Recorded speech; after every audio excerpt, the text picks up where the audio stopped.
Bonsoir à tous et bienvenue dans votre traditionnel numéro de l'After où nous allons revenir ensemble sur les faits marquants de la 7ème journée du championnat de France de National A. Et vous allez le voir, il y en a eu beaucoup.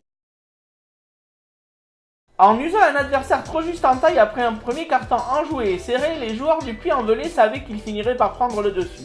D'habitude très solides en défense, les Poneaux ont en plus ajouté à leur répertoire une adresse diabolique qui leur a permis de s'échapper en deuxième période, laissant Saint-Avold sans réponse, décroché au score, mais aussi désormais au classement à 2 victoires de leur adversaire du soir. Très satisfait de la prestation de ces garçons, David Véro retenait l'efficacité offensive de son équipe, alors que Julien Fleuteau, joueur de Saint-Avold fataliste, avouait que lui et ses coéquipiers n'avaient pas su tenir la distance, surtout physiquement. On écoute leur réaction au micro de l'After. Défaite assez lourde, qui représente pour moi surtout le quatrième quart-temps. On a un petit peu lâché l'affaire. Beaucoup de choses compliquées. On a été dominé en taille. Ça, c'est une évidence contre ce genre d'équipe avec les deux joueurs quasiment les plus grands de France, à mon avis.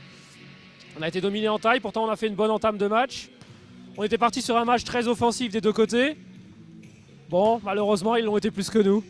On était un peu en sur-régime, je pense, au premier. On a dû faire ça pour pouvoir tenir. Au deuxième, c'est compliqué, quoi. Un petit peu de trash talk.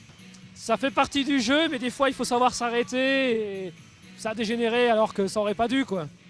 Ici, c'est toujours compliqué. La preuve, ils sont invaincus chez eux. Il y a une raison.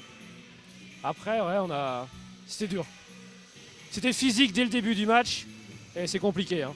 Satisfait, on fait un très bon match, une très bonne deuxième mi-temps. Bon, après, pour une fois, on a eu l'adresse et c'est ce qui comptait pour moi ce soir. Un bon premier quart-temps, c'est nous qu'on attaque de les presser parce que chez eux, en tournoi, c'est eux qui nous avaient pressés, ça nous avait mis en difficulté, on avait gagné que de 10 points. Là, voilà, c'est nous qu'on a dit, on va les presser pour les fatiguer. On sait qu'après en grand, ils sont moins grands que nous, donc en fatiguant les petits, c'était plus facile pour nous de laisser shooter les petits au lieu de laisser shooter les grands dans la raquette. Victoire importante. Après, il aurait fallu qu'on aille gagner un mot. Si on avait joué comme ce soir, je pense qu'on aurait pu.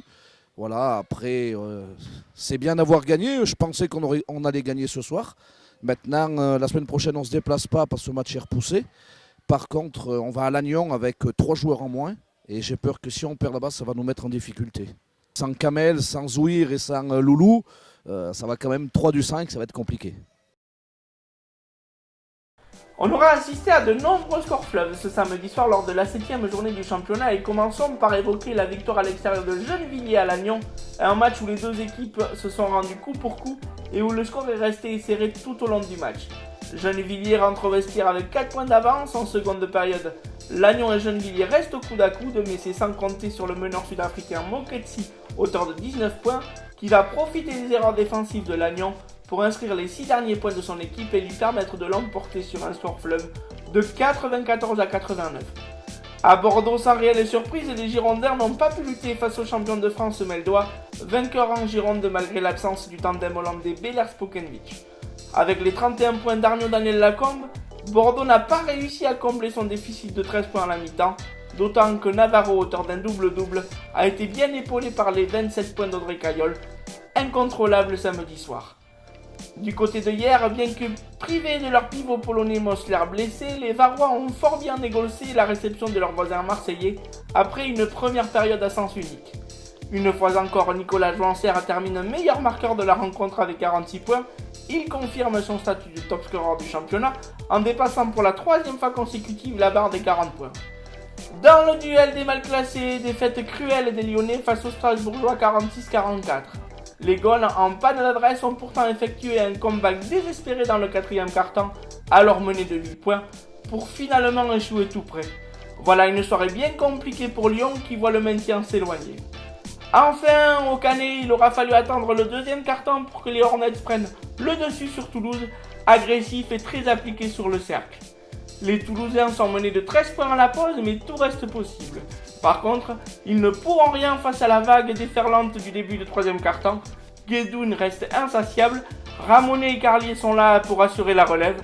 Avec 4 paniers à 3 points, dont 2 dans le dernier quart-temps, Guédoun réussit un joli festival offensif, mais c'est bien collectivement que les Hornets ont voulu partager ce nouveau succès avec leurs supporters. On aurait pu et dû décerner le titre de MVP du week-end à Nabil Guedoun du Canet, auteur de 37 points dont 4 tirs primés face à Toulouse.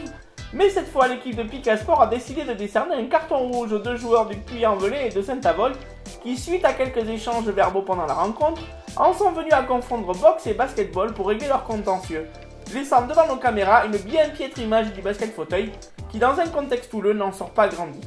Les accrochages pendant un match sont légion et se terminent souvent dans l'apaisement. À retenir quand même comme un conseil amical à tous, souriez les joueurs, vous êtes filmés. Ce 7e numéro de l'After est maintenant terminé. On vous donne rendez-vous vendredi pour un nouveau numéro du Pika Basket Show et samedi pour le choc entre Meaux et le Canet. Bonne semaine à tous, à très vite.